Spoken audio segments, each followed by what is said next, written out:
The era of globalization and neoliberalism is over. This is the bold statement and starting point of our next program.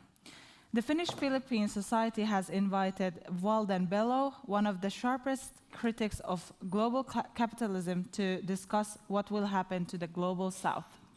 Walden Bello is recognized as one of the most distinguished defenders by Amnesty International Philippines. He has received the Right Livelihood Award, which is also known as the Alternative Nobel Prize. He's also an honorary doctor at the University of Helsinki. And Mr. Bello will be interviewed by Bonn Juego, a critical political economist, senior lecturer at the University of Jyväskylä, and chair of Finnish Society for Development Research. Before we start, we'll invite Margarita Sakilayan-Latvala, the chairperson of the Finnish-Philippine Society, to the stage. She's going to contextualize the theme before the discussion with Walden Bello and Bonn Juego. Margarita, the stage is yours. Good afternoon, everyone. And on behalf of Finnish-Philippine Society, we welcome you to this conversation that, of course, we organized with the Finnish Society for Development Research. For us at Finnish-Philippine Society, this topic really matters because the Philippines has never, ever been separate from global powers. Our history, our economy, our migration, and the everyday lives of Filipinos across the world have been shaped by decisions made far beyond the Philippines. But we know that we were promised, or we are told, that globalization would bring freedom, democracy, and prosperity. But we all know that people in the Philippines and in the global south, we know that this promise was never shared equally.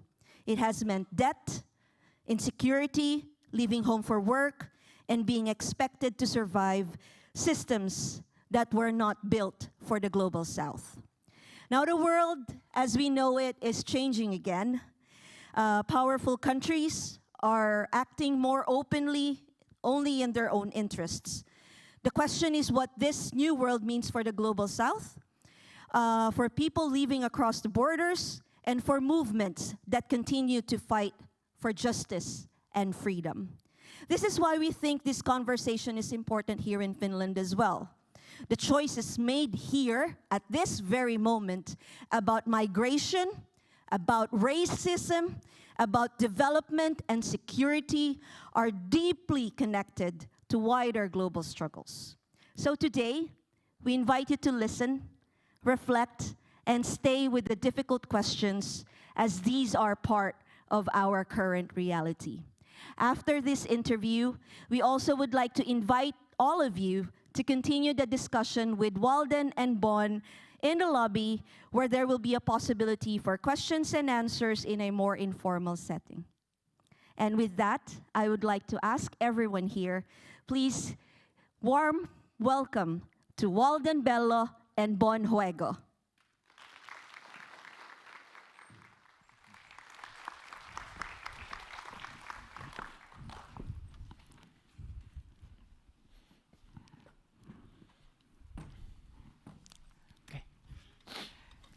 Hello, everyone. Hi, Professor Walden Bello. Hi, thank you. And welcome back to Helsinki. Just 2 months ago, or 2.5 months ago, you were with us, and we had this public forum held at the Think Corner, Right. organized by the Global Visions Association and the Finnish Society for Development Research. And I remember that we were asked in the panel, what worries you most at this point of history, providing us a global landscape. And during that time, that was just a few days before Trump's USA and also Israel attacked Iran. Mm-hmm. And much has changed in this Trumpian presidency. Your answer at that time that it is Donald Trump that worries you the most. So how has Donald Trump reshaped the global order? Well, I think that this is something that's been so evident, especially over the last 2 years since he became president. Well, first of all, I think he has taken this move to really abandon all sorts of respect for the rules of war and for basically the relations among countries, violated diplomacy at will. And I think we've just seen how new ways, or we might say that, this very savage ways of conducting relations with other countries. Not only just unilateral warfare, but also targeted assassination, which Trump and Netanyahu have ordered. Very uncivilized, forms of torture. Of course, torture under all conditions is uncivilized, but we've just seen the New York Times, in fact, show, that Israel has done this very horrible thing of raping Palestinians with dogs. And this comes from the New York Times. So Israel and the United States have just abandoned any respect, for civilized relations among countries. And I think this is not just my opinion. This has been seen globally over the last, several weeks. And yes, I really worry about the way that Trump is just violating all sorts of civilized relations among countries. I remember also during that conversation that we had at the public forum, we were asked about multilateralism, which you are somehow arguing for. Do you still agree that multilateralism, based on your own perspective, would be better than Trumpian unilateralism and American exceptionalism? Yes, I would favor a multilateralism, that really respects, the sovereignty of countries. And there is multilateralism, and there is multilateralism. And there was multilateralism that was mainly geared towards supporting the hegemony of the United States through rules and practices that basically institutionalize that hegemony. And also through institutions like the IMF and the World Bank and the World Trade Organization. This set of rules was very disadvantageous to the Global South. Now that was the multilateralism that was erected at the initiative of the United States for about 80 years. Trump had abandoned that because his sense is that the world has slipped out of the control of the United States, and then has resorted to this unilateral way of ensuring U.S. hegemony, whether it is through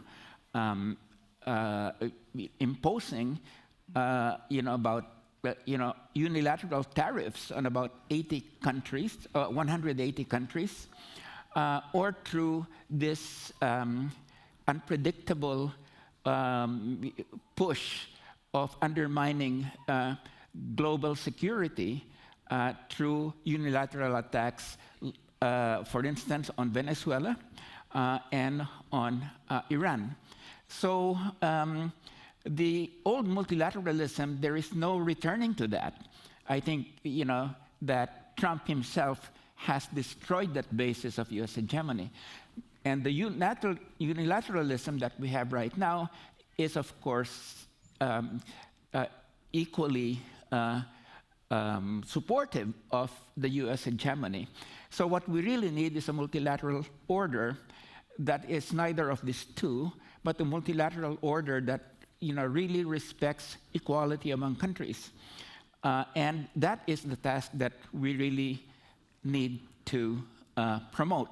We really need institutions that do not impose hegemony, but in fact allow countries, especially countries in the global south, to be able to create the development space that they need in order to really develop in a sustainable way. So that is the big challenge that we have right now. Yeah. You are known as an anti-globalization activist, and you're also, as a scholar, a leading critic of what you call corporate-driven globalization. And then, as an alternative, you are advocating for deglobalization. But that deglobalization concept is now being captured by Trump himself and a lot of right-wing politicians and movements here in Europe. So how is your deglobalization different from the right-wing version of deglobalization? Yes, well, thank you for the question. I think it is, in the 1990s, we were among the first to really say that, the globalization is really going to be unraveled by the resistance of people as well as by its own contradictions. And this was a time when they were saying that globalization is going to be the wave of the future. And now what we saw in 1997 with the Asian financial crisis, with the resistance in Seattle in 1999, 2000, and then the 2008 global financial crisis, we have seen that, in fact, what we had been saying, that globalization was going to unravel, come about and come true.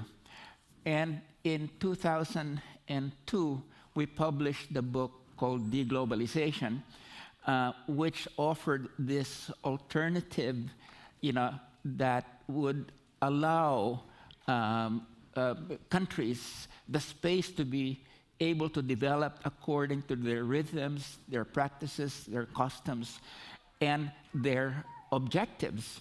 And that greater space was, we felt, what was really needed.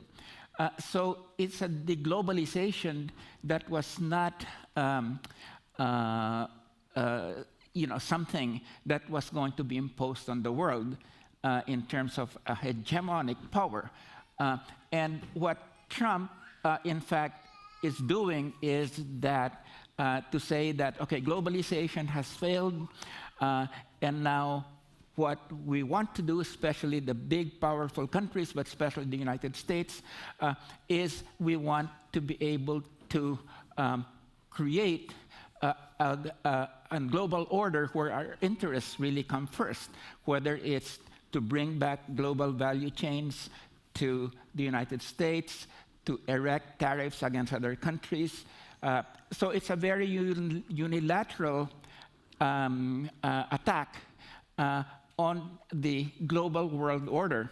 So the deglobalization that we've been proposing is in fact the very opposite of that, which is let's create more space for sustained development and more cooperation with countries and away from serving corporate power. What Trump is basically saying is that, yes, we focus on the United States, we focus on supporting US corporations, we will make sure that this is a market for them and for them alone, and for the rest of the world, we're going to impose unilateral tariffs. So that is the kind of right-wing kind of globalization that is opposed to the kind of vision, that we have. So let me just end by saying, that the critique of globalization really began on the left, but it was hijacked by the right. And what we really need among progressives globally is we really need to take back this critique of globalization and propose a new way of ordering international relations by giving more space to different countries to be able to develop along paths that would be good for their people instead of being pushed either into this one mold, which was globalization, or into this very savage world of unilateral economic warfare, which Trump represents. Yeah. So, what is your reading now about geopolitics as we are realizing nowadays that we cannot anymore understand our day-to-day lives or national economies without understanding geopolitics? For example, or specifically, how do the U.S. attack on Iran and also Putin's war on Ukraine affecting the global geopolitical landscape? Well, I think just recently we have seen that despite all the might that is at its disposal, and with the cooperation of its client state Israel, the United States has suffered a strategic debacle in Iran. Despite all the bombings and everything, trying to pulverize this country, Iran has basically withstood the attacks. And now Trump is trying to find a way out. And I think part of the reason he went to China was to seek China's help to get him out of this mess. But China has basically said, that's your mess. We're not going to be part of extricating you from it. I think in many ways this was the same with the Russian attack on Ukraine, which the global South, as well as many other countries, condemned as an act of aggression. But what it shows is that big powers can no longer have their own way. No matter how much they try, they are unable to be able to destroy, much lesser powers. So what we now see is, as Trita Parsi, the Iranian scholar based in the US, has said, what you now have are, the constraints on big powers, acting their own way. So we now have in the security area just the emergence of constraints on the exercise of big power, of the exercise of power by the big powers. So I would say that is one of the things that we have seen recently, that in terms of geopolitics, that big powers cannot just unilaterally get their own way. And I think that in comparison to this, for instance, China has been projecting itself as an image of stability, that it's for rules not being violated. It's for respecting the rights of countries. So I think that the biggest I would say that who has really emerged very from this recent acts of the United States. I think that what we've seen is that China has emerged as as the big power, that has gained more in terms of global prestige compared to the United States, which has really, just in 2 years' time, has really lowered its respect in the global community, has frittered away the kind of hegemony that it once, had. So it's a big contrast. I mean, going to Beijing, Trump came out a very much diminished creature. And compared, for instance, to the image that was projected by Xi Jinping.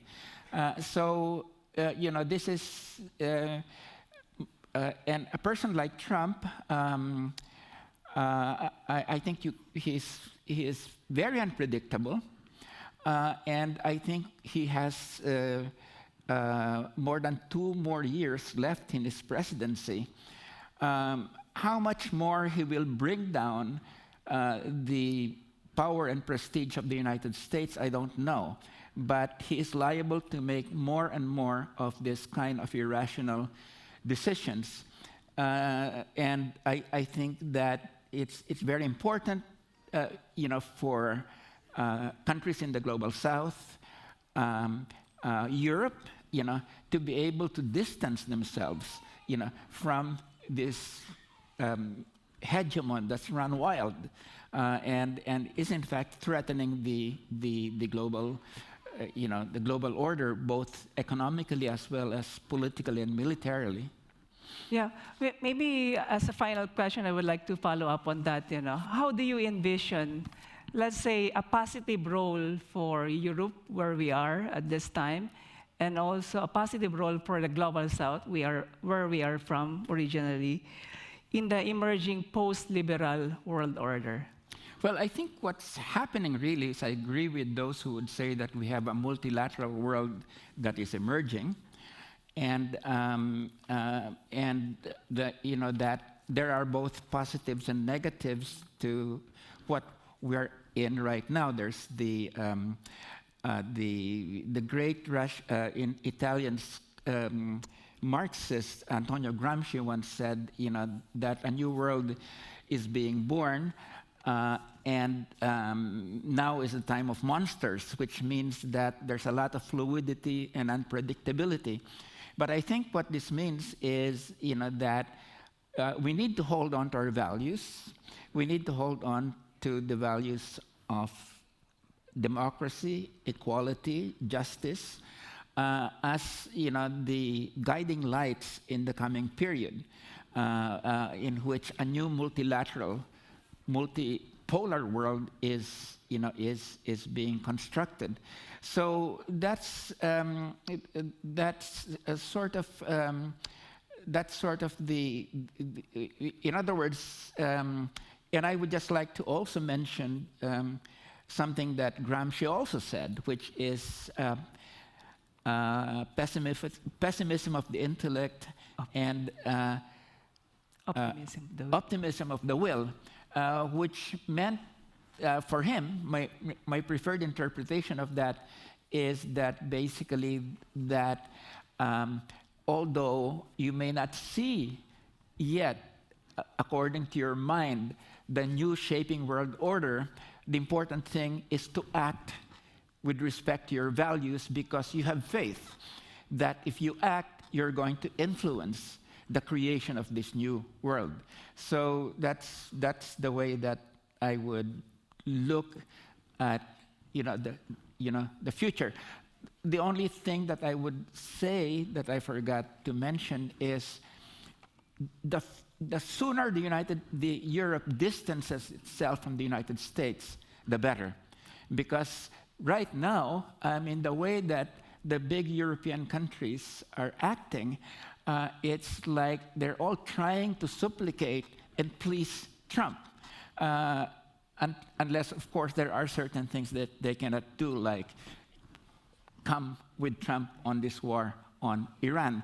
But I would say that the positive thing that Trump has brought about is that he is forcing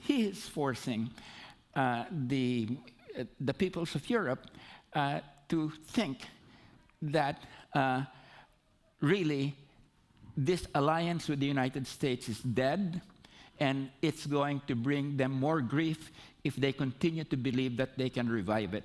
Yeah.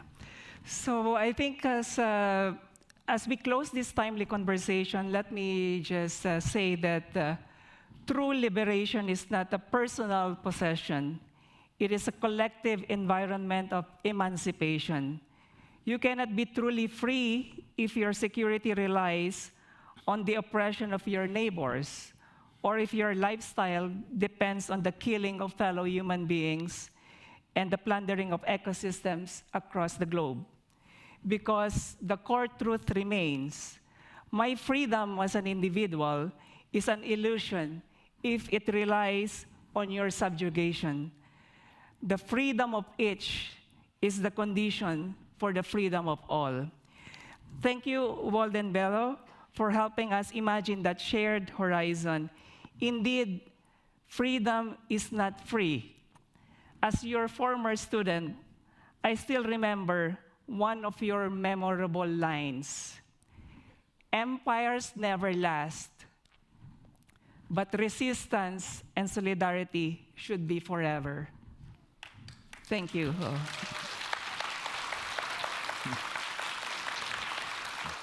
Well, thank you.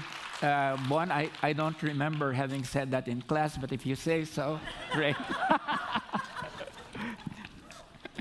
Okay, thank you. Thank you.